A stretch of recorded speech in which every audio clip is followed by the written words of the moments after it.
Welcome back to the channel, lads and ladies, and welcome to Teostra kicking my ass. I did upgrade my gear with some fire resist, and then I upgraded my gear with some fire resist, and then I took a nice hot bath with some lavender, citrus wood, rosemary and thyme essential oils. You just put a few drops of the EOs into some soap, and then you wash that into your bath water. You get a nice, just gentle aroma of soothing oils in your bath, and those are all pest repellent as well, because I just have to say the word fleas and my skin starts to crawl. And I do have an outside-inside Dogus Malogus sitting, laying down here at my feet, close to the feet of the master, as we approach midnight here. And yeah, I'm a country boy, so when I go out into the country, I don't want to bring ticks home with me. Oh my gosh, have you ever had a tick crawling on your body? Ever had one burrow into your skin? No thank you. Rosemary essential oil. And anyway, we're hunting monsters, not the real life terrors that will disease you for life, unnoticed by swapping their saliva into your bloodstream. So I took down Teostra tonight after my nice hot bath, and just everything clicked, and he just wasn't hitting me. So it's like if you calm down, and I think the trick was just, I fought him a few times, so I was getting a feel for his moveset. And he's actually not too hard to dodge. But the trickiest part is the telegraphing with his blast attack. He shoots out these embers, and they'll dance like fairy fire for a few seconds and then blast. And this is not that. This is still me getting my ass kicked, by the way. The video where everything went right, I swear to you, I alt F9'd before I started the battle because I had a good feeling about it, but it didn't start recording, and that's just, that's Capcom, baby. This game was made for the PlayStation. A full screen on my computer, it doesn't quite play well with NVIDIA, so I have to turn off the Steam overlay, and then still just sometimes it'll eat inputs, and that's Monster Hunter, baby. It's just the way things go sometimes. So I ended up recording after the fight, so you could see me gearing up and looking at the new options. And Teostra doesn't really do anything for me as a bow main, but I do like the look of the armor, and maybe when I'm running sword and board, yeah. That is Teostra whispering into your subconscious to abuse your children. And I rejected that evil message. I actually just took a nice hot bath, took a break, and then wiped the floor with him. But this is not that. This is some other footage that I had. Footage, as though this is on reels of tape. But we're going after Vaal Hazak here, and this is from, I think, yesterday. So that video you were looking at just a moment ago was a bit later, and this is a bit earlier, and reality has already moved beyond that point. Can you imagine it? These moments in time that just slip by so unnoticed or so agonizingly, and yet absolutely gone, wrapped up in the folds of eternity, that we're only able to witness one moment, the present, at a time, and the rest is a mirage or a a projection or just a fanciful recreation of that thing we call a memory. But eternity is a very, very interesting concept because there is the very real possibility that everything is happening all at once, in a sense. And that is the true nature of eternity. Not time without end, but every moment accessible in some way, and also inexorable, as if everything is happening all at once, all of history. There's no such thing as if, and there's no such thing as change. It simply is.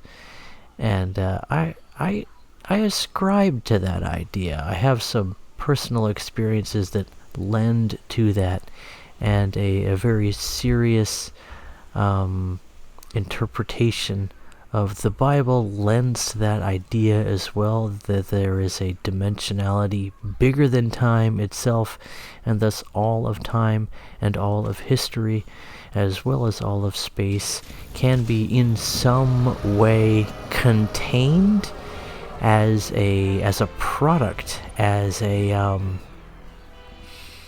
subset of something much, much larger.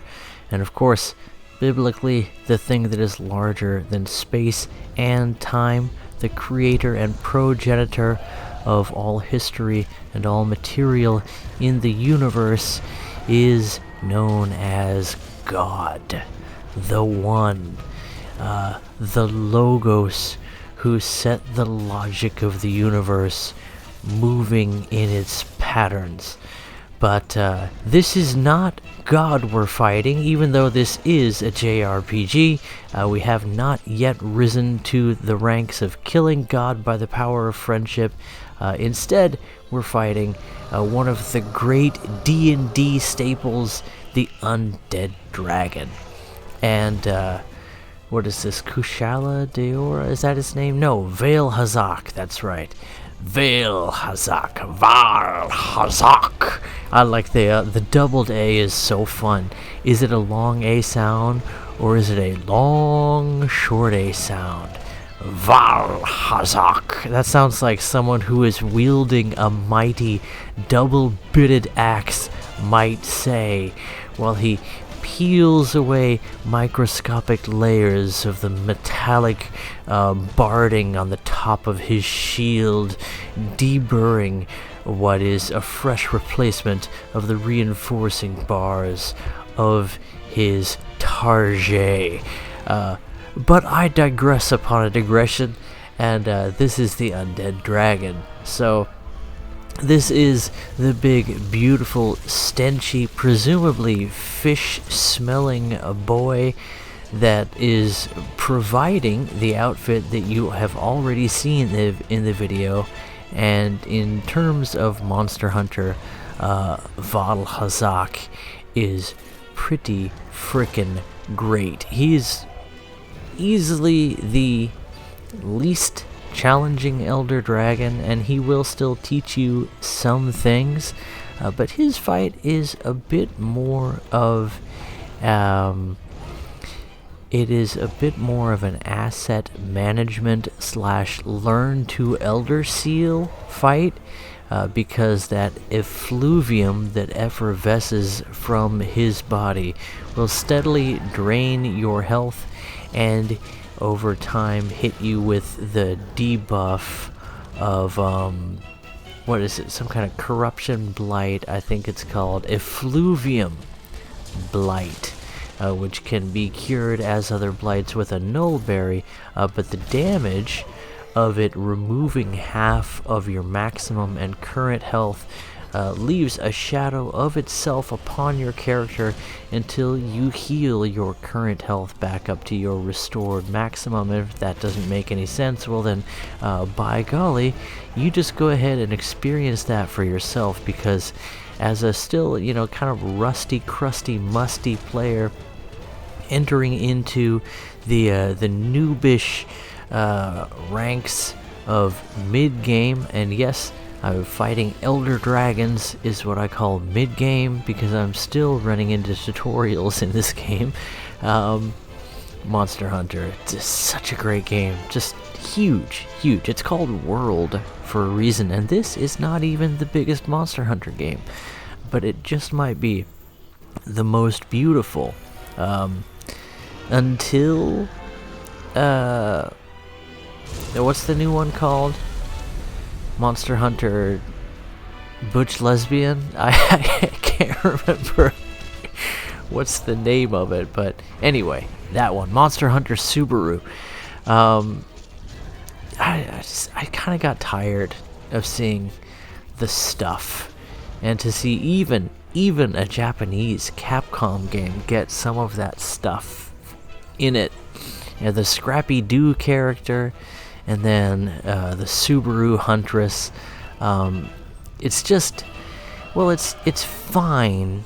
It's just when everybody's doing it, it gets to be a bit much. And I mean, this is coming from someone who worked alongside, well, whatever, you know.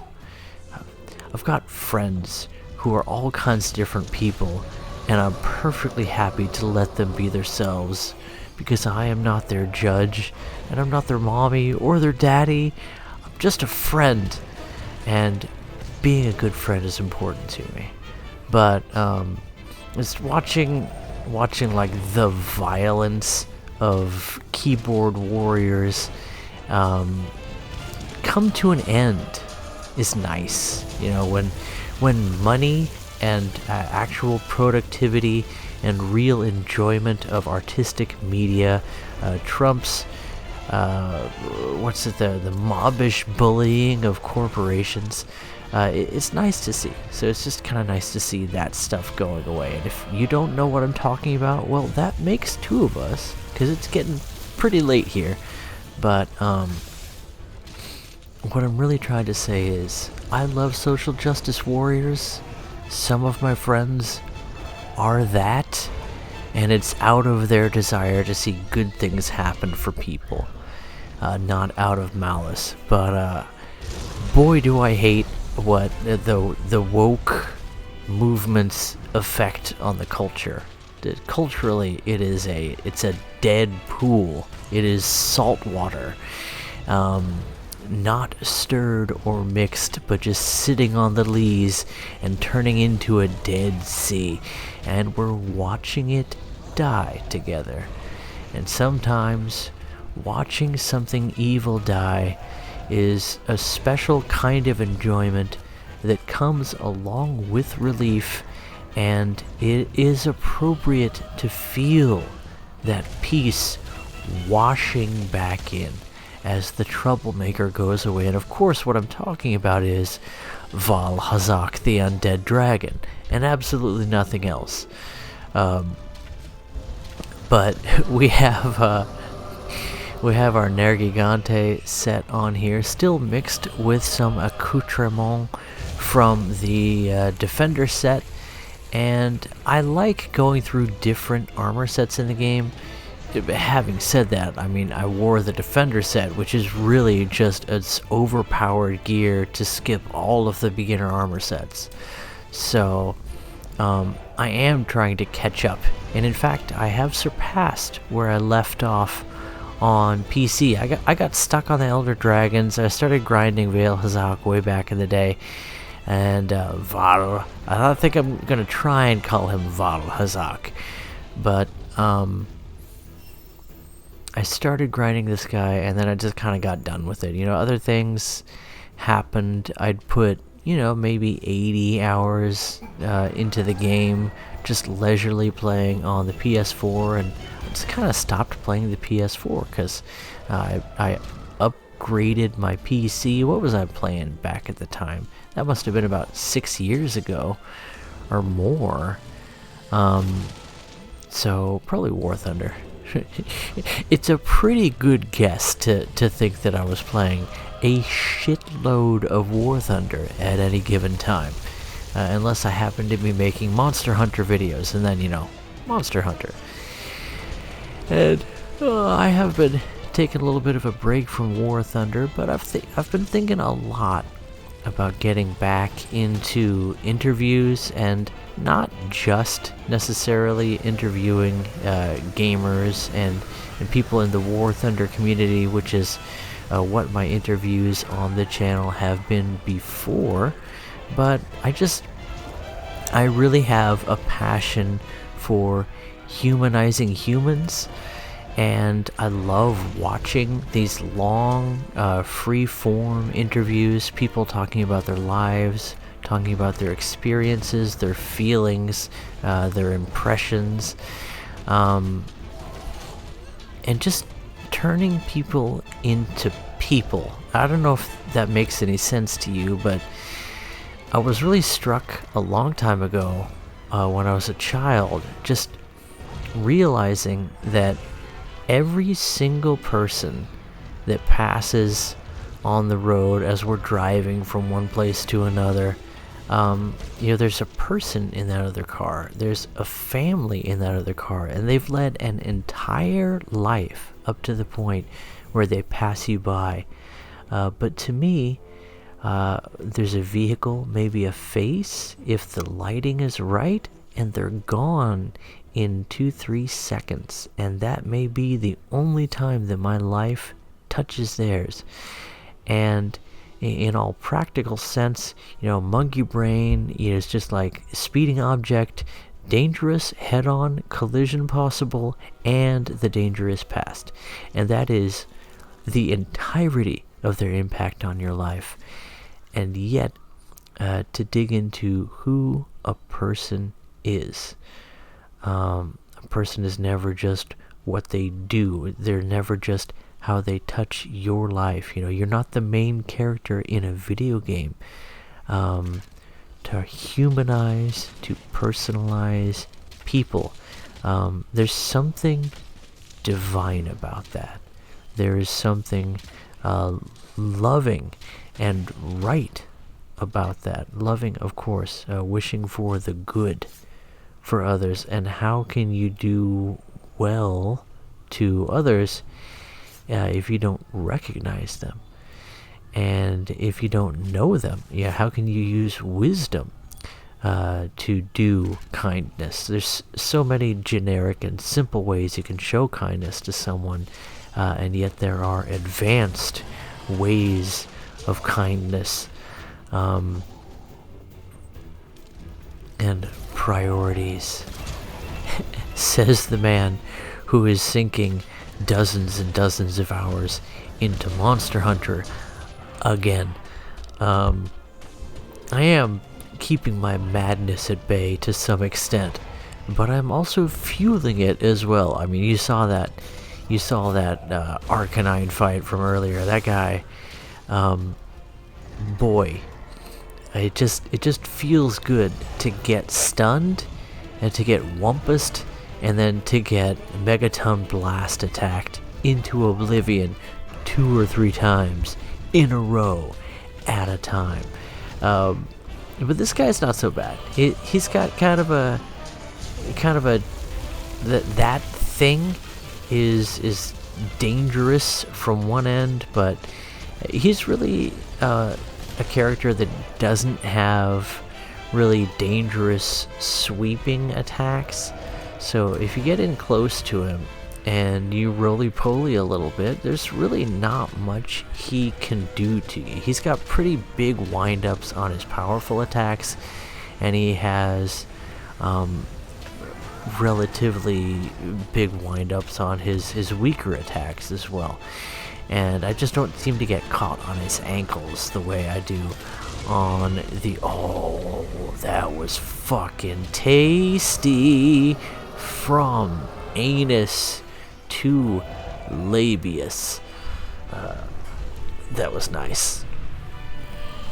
So, as you can tell, we're finishing this guy off, and that must mean that I'm about to finish this video off. And I meant to say somewhere way back at the start, and that was just me being a doofus. I meant to say somewhere way back that Vaal Hazak is more of an asset management fight than anything else, especially when you don't have the Vaal Hazak set equipped. This guy, once you have his set, he's super easy to farm, but I mean, once you have a set, what are you even doing? Yes, hello, sir. I'm making a video. My Corgus has awakened. Do you have anything to say to the people? Alright, he sniffled a little bit. He snuffled the microphone. I don't know if you caught any of that, but Bowser, my Corgus, a fully grown Malorgus now. He's not a puppy anymore. He's a big boy. I can even say things like kennel, and he knows where he's supposed to go. But instead, he's come up here to check on me. He needs to make sure that I'm okay. And with that, I bid you adieu. So bye.